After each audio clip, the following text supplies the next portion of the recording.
Selamat pagi anak-anak. Ketemu lagi dengan Miss Nora hari ini. Kita masih tetap semangat kan ya? Oke, sekalipun kita belajar dari rumah tapi tidak mengurangi semangat kita dalam mengikuti pelajaran ya.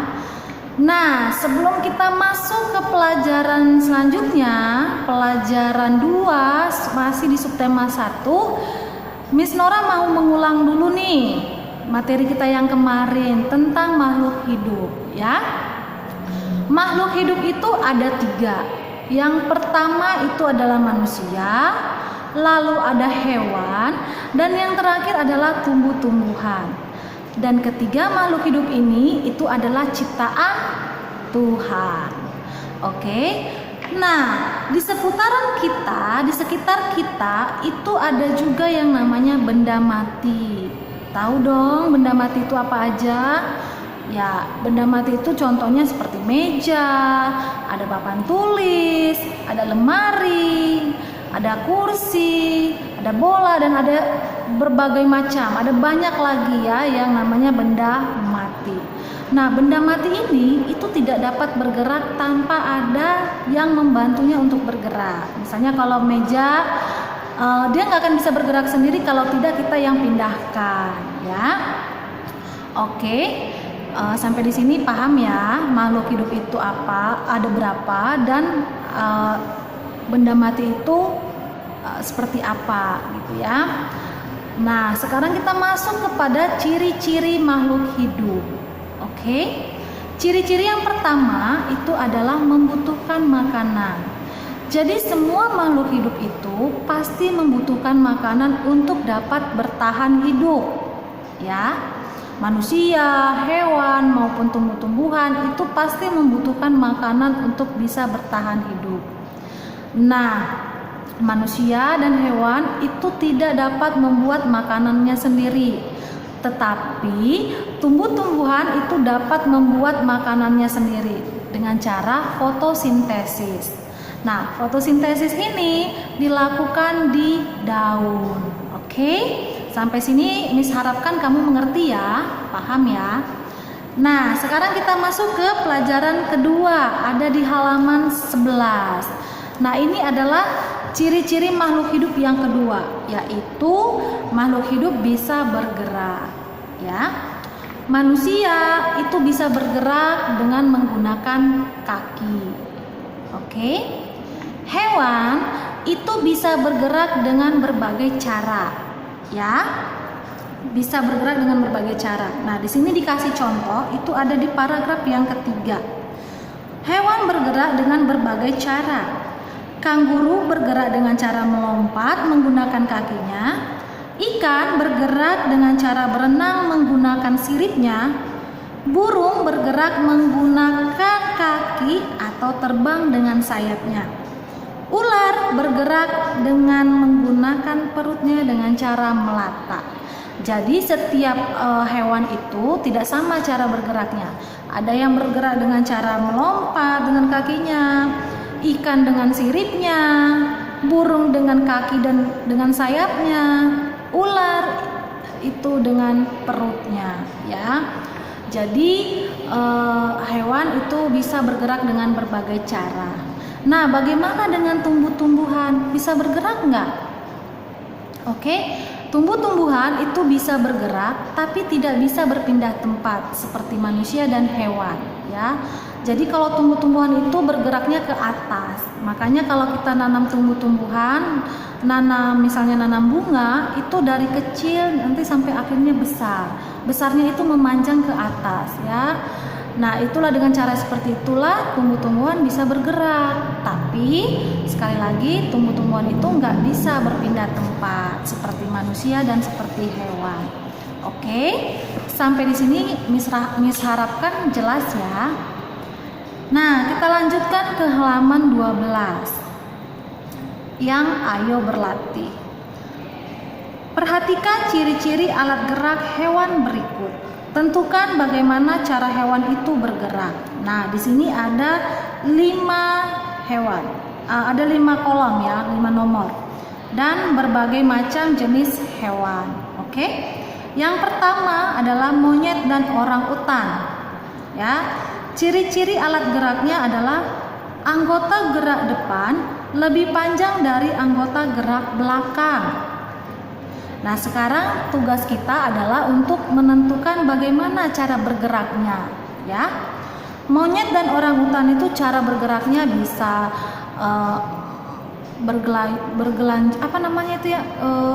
bisa melompat, ya, bisa juga berayun, bisa juga bergelantungan. Nah, itu maksudnya Miss. Bisa dengan cara bergelantungan juga, bisa juga dengan cara berjalan, ya. Kalau monyet dan orangutan itu cara bergeraknya ada beberapa cara, ya. Pertama itu bisa bergelantungan, bisa berjalan, bisa melompat juga, ya. Nomor 2, ikan, paus, dan anjing laut. Ciri-cirinya adalah anggota gerak berupa sirip. Nah, cara bergeraknya bagaimana? Oke, ya benar. Cara bergeraknya adalah dengan cara berenang, ya. Number 3, lebah, burung, dan kupu-kupu. Anggota geraknya berupa sayap. Caranya bergerak bagaimana? Caranya bergerak adalah dengan cara terbang. Nomor 4, kanguru dan katak. Ciri alat geraknya adalah anggota gerak depan lebih pendek dari anggota gerak belakang. Cara bergeraknya bagaimana kanguru? Tadi sudah dibahas ya sebelumnya. Cara bergeraknya adalah dengan melompat. Oke. Dan yang terakhir, kuda dan macan. Ciri alat geraknya adalah anggota gerak depan dan belakang sama panjang. Cara bergeraknya bagaimana? Cara bergeraknya adalah dengan cara bisa berlari atau bisa berjalan.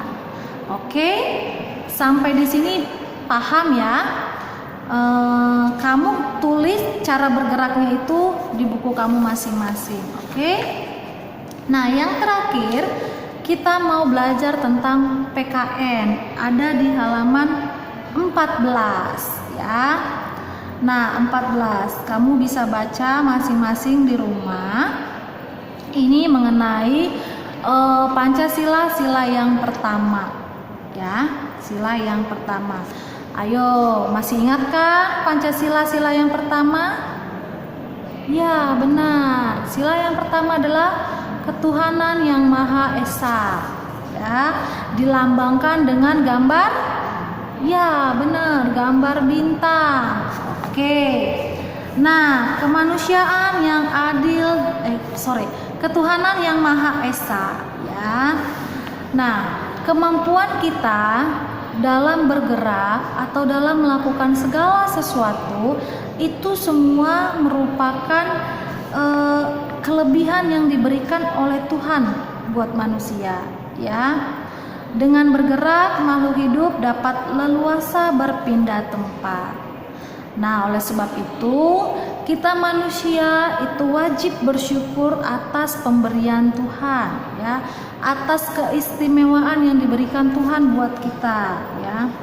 Nah, bersyukur adalah cara kita berterima kasih kepada Tuhan atas nikmat dan karunia yang telah diberikan, ya. Dengan kita bersyukur itu menandakan bahwa kita itu berterima kasih kepada Tuhan untuk semua yang sudah Tuhan berikan untuk kita, ya. Nah, bersyukur ini itu harus kita lakukan setiap hari, setiap saat, ya. Kita harus bersyukur dengan apa yang sudah Tuhan kasih. Nafas, kesehatan, ya. Tuhan jauhkan kita dari segala mara bahaya. Itu juga adalah nikmat yang Tuhan berikan untuk kita. Jadi kita harus tetap belajar bersyukur ya anak-anak. Nah, bentuk rasa syukur kita itu kita lakukan dengan cara menjalankan apa yang Tuhan perintahkan dan menjauhi apa yang Tuhan larang. Ya, kita lakukan apa yang Tuhan perintahkan, tapi kita jauhi apa yang Tuhan larang. Oke? Paham ya? Nah, kalau kita sudah melakukan rasa syukur itu, kita sudah melakukan, misalnya kita bersyukur untuk semua yang Tuhan sudah berikan, lalu kita misalnya Tuhan bilang nggak boleh nakal, nggak boleh melawan orang tua, nggak boleh mencuri. Nah, kalau kita sudah jauhi setiap larangan-larangan yang sudah Tuhan berikan, nah itu tandanya kita sudah mengamalkan Pancasila, sila yang pertama. Jadi kalau kita sudah bersyukur untuk semua yang Tuhan kasih, itu berarti kita sudah mengamalkan pengamalan Pancasila, sila yang pertama. Oke. Nah, tugas kamu di rumah, ya. Tugas kamu di rumah adalah kamu kerjakan yang halaman 14 yang Ayo lakukan, ya. Bagaimana sikap syukur kamu sehari-hari yang kamu lakukan di rumah untuk menunjukkan pengamalan sila yang pertama itu, ya. Apa yang kamu lakukan di rumah untuk mewujudkan rasa syukur kamu kepada Tuhan. Nah, itu aja deh, ya. Itu ada 5 ya. Ada 5 kolom di halaman 14 yang harus kamu kerjakan, ya. Sikap syukur yang kamu lakukan sehari-hari untuk mewujudkan pengamalan sila yang pertama. Oke. Sampai di sini jelas? Oke. Terima kasih.